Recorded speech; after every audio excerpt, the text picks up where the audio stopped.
Blessings and peace to you on a Wednesday, the last Wednesday in November. And the last time you saw me here, I was with Jackie Henry, and we're here again with Jackie Henry. Jackie, how did the mindful moments go a few Sundays ago? It was fabulous for me to watch children be able to discuss their emotions and be aware of what they were feeling. We made mindfulness glitter jars, and they could watch the glitter kind of float. There was glycerin, it kind of floated very gradually down. They watched how our emotions can just kind of calm down. They noticed that it was like their thoughts that spin round and round. And they noticed that some pieces got stuck, and I said, yes, that's what our thoughts do. It was a fabulous learning experience for all of us. Wonderful. The next Peace Village gathering will be on December the 11th, and we're calling that one Creative Moments Creates Fun Within. And we're going to be cutting out snowflakes. Janet Montgomery is going to teach us how to cut out really intricate, exquisite snowflakes. Sandra Edwards is going to do a lap dulcimer class, and then Terry Clevenger and I are going to have fun with cookies and cookie decorating. So if you feel the need to show up or send a child from 8 to 13, I would love for you to, there's going to be a link right here to click on that link and to send that person to our Creative Moments Creates Fun Within. Yeah. So Jackie's actually joined me again here today as the sun is coming and going. Isn't that fantastic? I love it. I love know. it. You never see the same view twice. You don't. To really talk about next Wednesday, a week from today, is when we are hosting Buy Boone Lunch. And Jackie is new to our area. So what do you know of so far that what when we say Buy Boone Lunch, what does that mean to you? Well, it didn't mean much. Even though I've known the Farm Cafe before, as it was coming into existence, because we have roots here, I didn't know much at all, and I certainly didn't know about Buy Boone Lunch. But we do know that this is our opportunity to help Farm Cafe serve food to all. Exactly.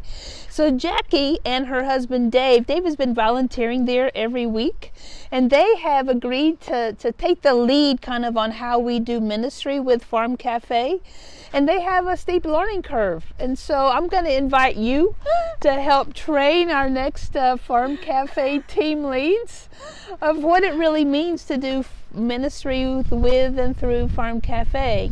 Next Wednesday, we are going to fill all the volunteer slots, and we have almost all of those filled right now, but if you still want to volunteer, please connect with Terry Clevenger or myself, and we will make sure that you get signed up. And then what happens is, as people come and eat, anybody that donates money that day, that's pure profit. So we have paid for the minimal understanding or the minimal financial needs to pay for the food that day. And so everything that comes in that day will be clear profit. It goes back to people who don't have the means for lunch. Right.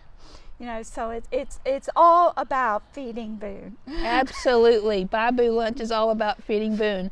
And the really cool thing for me, and since last Sunday, or 2 Sundays ago, we had our congregational meeting, this is a piece of our budget. And so we have a line item in our budget that we will continue to support Farm Cafe. And with Renee moving into another position within that, I think it's even more important that we continue our focus and our support of that ministry here in Watauga County. So we're pretty excited to be able to do that. We are. Please, if you don't feel that you're ready to volunteer, please join us and eat. The food will be excellent. It always is. There's always I think I'm right that there's always a vegetarian entree and a regular entree. So please join us. Please join us. Another reason that I'm glad Jackie chose and or said yes to being on my video this week is this week in my OWL class, which is Our Whole Lives, which is a sexuality and faith class for 7th, 8th, and 9th graders. Our topic tonight is gender identity and how that has exploded in the last 10 years. Wow. And so even as I prepared to offer some teaching or facilitated conversation, I know that I'm going to learn something, that the youth are going to come in and they're going to teach me as much as maybe I open up and provide a platform for them. So from your world in therapy, what for you right now, when you hear the word gender identity, what does that evoke in you? I would say that number one, it's fluid. And there's a spectrum, and people don't have to identify. When we use the word identify, sometimes we mean categorize. No, people, anymore, being able to own your own identity, your what you call gender, can be on a spectrum. It's not just a category male, female. It's a fluid spectrum of identity now.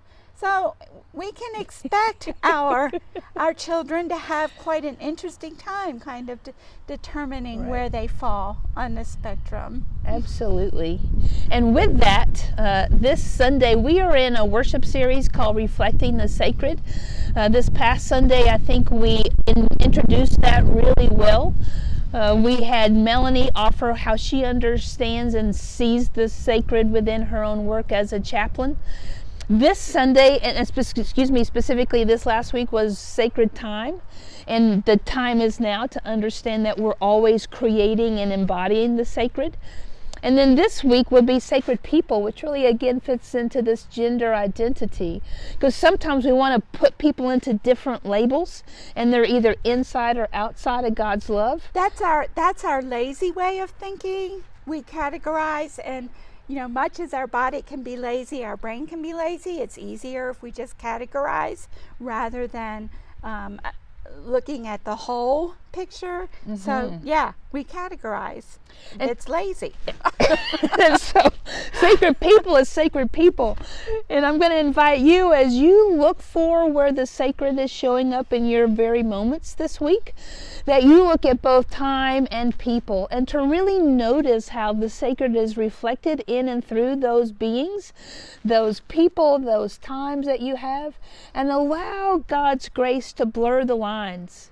Allow the hard edges of how we understand things to just maybe get a little soft, so that we can literally watch for the sacred to emerge, and for us to really live into and embrace the sacred as it is showing up in variety of ways, really sometimes beyond our own imagination. Absolutely. It's amazing what we find when we look. It is.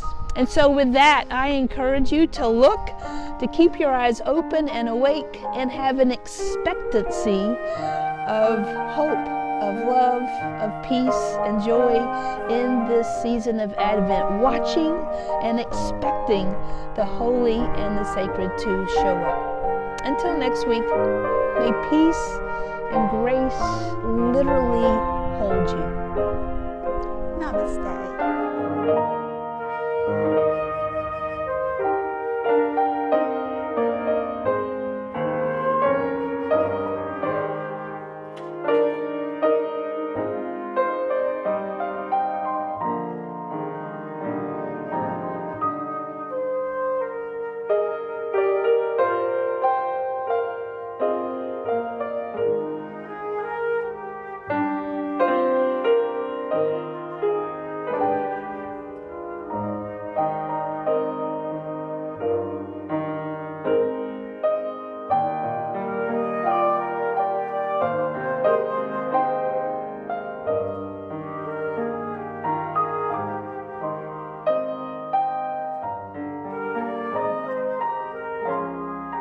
That was pretty good.